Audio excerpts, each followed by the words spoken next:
नीट paper फुटी प्रकरणामध्ये सीबीआयला पीव्ही कुलकर्णी आणि मनीषा वाघमारे यांची आता 10 दिवसांची पोलीस कोठडी मिळाली आहे। सीबीआयने दोघांना आज राव जेविनी कोर्टामध्ये हजर करत 14 दिवसांच्या रिमांडची मागणी केलेली होती आणि विशेष सीबीआय न्यायाधीश अजय गुप्ता यांनी दिलेल्या आदेशात सीबीआयचा युक्तिवाद, केस डायरी आणि रिमांड पेपरचा उल्लेख करत या संपूर्ण गटाचा तपशील समोर आणलेला आहे। ही पेपर फुटीची सुरुवात कशी झाली ते आपण पाहूया।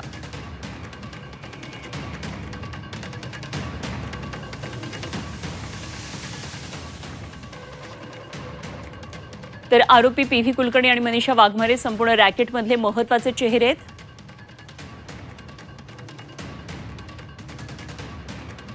कुलकर्णी आणि वाघमारेंकडूनच पेपर फुटीची सुरुवात झाली। सर्वात प्रथम प्रश्नपत्रिका यांच्याच नेटवर्कमधून बाहेर गेली। प्रल्हाद कुलकर्णी एनटीएच्या पेपर सेटिंग सिस्टमशी संबंधित आहे। कुलकर्णीला परीक्षेशी संबंधित गोपनीय माहितीपर्यंत प्रवेशाचा गैरवापर करून त्यानं मनीषा वाघमारे आणि इतर आरोपींसोबत प्रश्नपत्रिका बाहेर पोहोचवली। कुलकर्णीनं निवडक विद्यार्थ्यांना प्रश्न आणि उत्तर पुरवण्यासाठी मोठ्या प्रमाणावर पैसे घेतले। पैसे विविध बँक खात्यांमध्ये जमा करण्यात आले।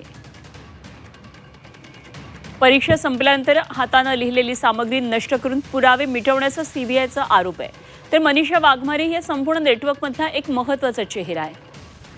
27 एप्रिल 2026ला नीटची प्रश्नपत्रिका उत्तरं काही आरोपींपर्यंत पोहोचवली। आरोपी धनंजयचा सुद्धा यामध्ये समावेश आहे।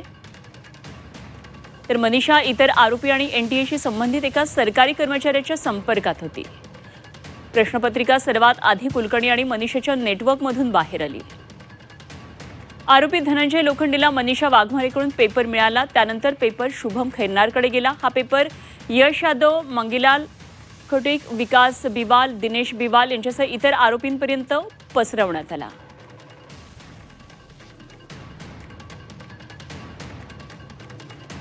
तर नीट पेपर फुटी प्रकरणामध्ये पुण्यातील प्राध्यापिकेला अटक करण्यात आली आहे आणि मनीषा मांढरे असं पुण्यातल्या अटक करण्यात आलेल्या या प्राध्यापिकेचं नाव आहे।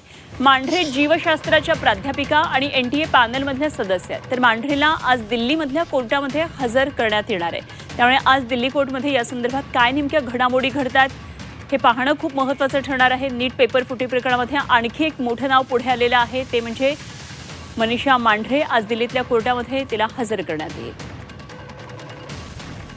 तर काय नेमक्या संदर्भात सगळ्या पुण्यामधल्या घडामोडी घडल्यात जाणून घेऊया। आमचे प्रतिनिधी निलेश खरमरे सध्या आपल्याबरोबर थेट पुण्यामधून जोडले गेले। जाणून घेऊया निलेशकडून तपशील। निलेश, 3 महत्त्वाच्या या सगळ्या अटक आहेत त्या पुण्यामधून झालेल्या आहेत। त्या आता दिल्ली कोर्टमध्ये आज मनीषा मांढरे संदर्भातली पेशी होणार आहे। काय काय नेमकं पुण्यामध्ये या दरम्यान घडतं आहे? खरं तर नेटच्या परीक्षेमध्ये जो पेपर फुटी प्रकरण झाले यामध्ये 3 प्रामुख्याने पुण्यात ज्या अटक झालेल्या आहेत, कुलकर्णी असतील, वाघमारे असतील आणि मनीषा मांढरेचं जर बॅकग्राऊंड सांगायचं झालं तर 2016मध्ये मनीषा वाघमारे आणि मनीषा मांढरे यांची एक बैठक झाली होती। काही मुलांना मनीषा वाघमारेंनी मनीषा मांढरेला भेटायला सांगितलं होतं। खरं तर या प्रकरणाची सुरुवात त्याच वेळी झाली असं या ठिकाणी सूत्रांची माहिती आहे आणि काही मुलांकडनीच या ठिकाणी मनीषा मांढरे ज्या आहेत पुण्यातील नामांकित कॉलेजमध्ये त्या प्राध्यापिका आहेत, ते या प्रकरणामध्ये मुख्य सूत्रधार असल्याची या ठिकाणी चर्चा आहे। खरं तर सीबीआयने जी चौकशी केली आहे त्या चौकशीमध्ये यांचं डिजिटल ट्रान्झॅक्शन आणि डिजिटल काही संपर्क झालेला आहे का याचा प्रामुख्याने या ठिकाणी चौकशी केली जाते। मात्र मनीषा मांढरेला ताब्यात घेतल्यानंतर आणखीन काही यात मंडळी येत ना असल्याची शक्यता आहे। प्रामुख्याने नाशिक झालं, पुणे झालं आणि दिल्ली झालं या परिसरामध्ये हे जे रॅकेट आहे किंवा जे क्लासेस आहे या क्लासेसपर्यंतचं जे संपूर्ण प्रकरण जे आहे ते आता पुण्यापर्यंत येऊन पोहोचलेलं आपल्याला पाहायला मिळतं आहे। कुलकर्णी असतील, वाघमारे असतील किंवा मांढरे असतील यांच्यासोबत आणखीन बडे नेते किंवा बड्या माणसाचं नावसुद्धा सीबीआयच्या चौकशीसमोर आलेलं आहे।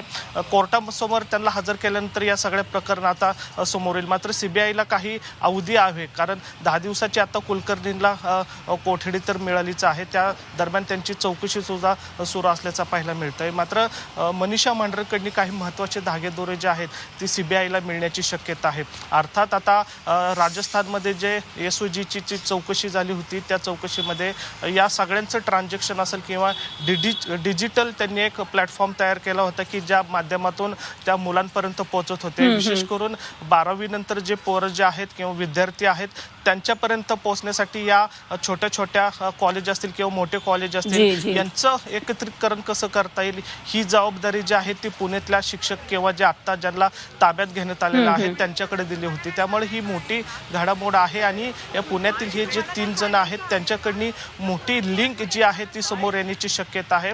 आता दिल्ली कोर्टामध्ये याबाबत CBI नक्की काय दावा करते किंवा चौकशीमध्ये काय समोर येते हे येत्या पुढच्या 10 दिवसांमध्ये आणि CBIच्या या चौकशीकडे आता लक्ष लागलेलं आहे कारण या दोघांची CBI कोठडी त्यामधून या चौकशीतून काय मोठ्या आणखी घडामोडी पुढे येतात ते पाहायचंय. धन्यवाद निलेश दिलेल्या सगळ्या सविस्तर तपशिलांसाठी.